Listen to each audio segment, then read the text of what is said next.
All right, Caleb, bro, known as Forever, out of Fort Saskatchewan, Alberta. How you Hi, how doing, you brother? doing? Oh, I'm Well, I'm good, doing man. I'm good.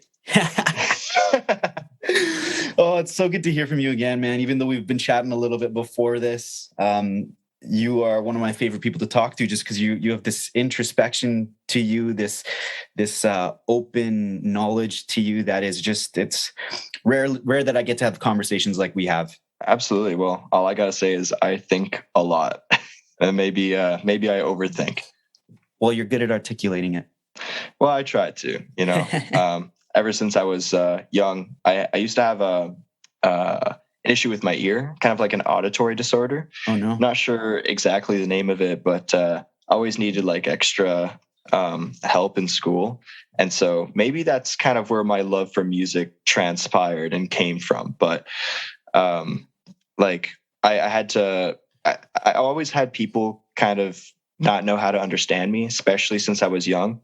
So I had to train myself to speak properly so that, the things I tried to get across could be understood by others, if that That's makes any amazing. sense. No, that's amazing, man. It's interesting that you come from a place of I don't know if you'd call it Yeah, absolutely. the And auditory experience. Yeah, yeah, I've always loved music, but it wasn't until it wasn't until I started experiencing, I guess, a bit of trauma that I really started to turn to it as, well, I wouldn't say like a coping mechanism, but kind of, absolutely. Well, the same way that you got over your inability for people to understand you, you're using your music to get over certain things that are very, very difficult for people to come to terms with, man.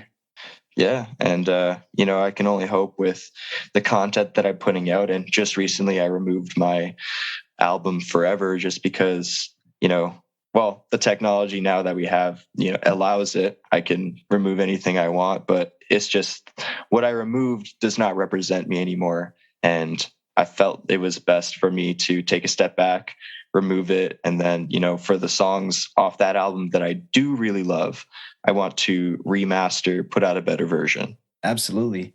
And that brings us to your recent remaster and rendition of Handwriting, I guess, released on Yeah, September 23rd, 2022. absolutely. And that track, the original title of it was just number 8. I'm not sure why I put it as that. It just felt fitting, just number 8 featuring Swiss Alps. And that man has a beautiful voice. I always say that, but Yeah. he's definitely a shining moment in that song. And Yeah. I've had people tell me, like, after they've listened to it, it's like, Caleb, like, I could hear the pain in your voice, and then as soon as his high voice strikes, it strikes a chord. I agree. I agree 100%. And maybe, and I'm just tickling in a thought here, but maybe it was number 8 because the 8 sideways is the infinity sign. Oh, wow. Yeah. And I And mean, it, that's kind of the idea of God, right? He's everything at once. And the concept of infinity, I feel like, ties into that a little bit. there you go. So in these traumas that we've experienced, and that I don't want to say we've grown from them because they've obviously hurt us in certain ways, but we don't truly get to lose the people who've touched us, No. who've been part of our lives and made us essentially the people we are. Yeah. And I have to say with that too, I am truly grateful to have been able to find, clips of my grandfather and just the clips of my friend Holly as well. I'm so grateful that, like, those things existed, but they came to me at a time where, like, I needed it. And I just, when I listened to those snippets, I was like, I got to put this in a song. Mm-hmm. And it just kind of came to be. I don't know how else to say it. The timing was perfect. Yeah. Yeah. No, I think you said it in an appropriate way. So your friend Holly, who I understand you lost roughly 4 years ago, Yeah. you've got her as the intro clip to Handwriting. Yes. Yeah. And the intro clip, it's from a video of us doing some sort of challenge. We were in high school, so it was like we were doing some sort of trend, and I think I'm the one who's catching it on video. I vaguely remember it, but everyone in that video tells me it was me who was recording. So I'm like, okay, that's cool. Yeah. It was from such a long time ago. Yeah. And from that clip, everybody's laughing, having a good time. And then it's just at one point she's not necessarily yelling, but she's raising her voice because I don't think her mom could hear her from the other room. So she was saying, I heard you, Diane, it's okay. And so what I did was I took that video, I extracted, the audio from it, and I chopped it up, added a little bit of auto tune, and then what I did was I slowed it down so that it was actually on beat with the instrumental at the beginning. Yeah. And then when I did that and I replayed it, I almost cried just because like her voice sounded so pretty in that moment. And I was like, I wonder what it would sound like if I put it like, in the actual song. And then I was like, okay, that sounds slightly offbeat. And then I just moved it ever so slightly, the soundbite, and then just it flowed perfectly. You almost cried? Because you've made me tear up a couple times based on this story and this track, man. Yeah. Well, yeah. It's just it's very, it hits hard. And I think it hits very hard. Yeah. And we've all lost someone, and we all kind of reminisce on good times. And, like I think the best way to keep them alive is to share the memories that we have left of them, Absolutely. And also, I think one big thing that I'm taking from this is that to respect those moments where we are creating memories as well, or the opportunities that we have to be part of people's lives who we love. Yeah.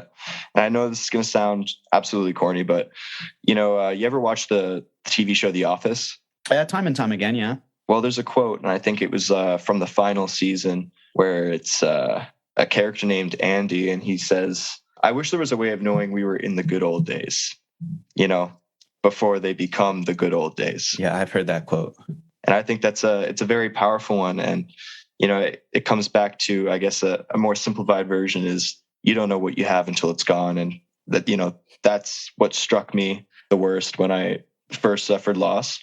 Mm-hmm. But, and then you learn how to deal with that. And, you talk to people, see a psychiatrist, therapist if you have to. I feel like whenever anybody goes through any type of trauma, talking it out is one of the best coping mechanisms, at least for me. I agree 100%. Even though the initial times of talking it out can be just as hurtful, if not more, than the original experience or original loss. Yeah, it truly depends. It really depends. But I find like the more you talk it out, the more you realize how truly grateful you were for those experiences and those people, the easier it becomes to kind of make it feel less traumatic to your heart and soul. Yeah. And, we all have to come to a point of acceptance. Absolutely. As well, where it's like it happened. And then, like if it wasn't for that, I don't know if I would have ever moved to Alberta. If it wasn't for that event, I don't know if I would have ever even done music. So like God has a funny way of making things happen. Absolutely. Let's talk about, I don't think we have too much time to talk about the lyrical content of your song, because I would like to make sure we talk about the ending snip as well. And we'll play the song at the end of this short session as well. So hopefully the listeners can absorb it as well. But if you don't mind talking a little bit about the end there.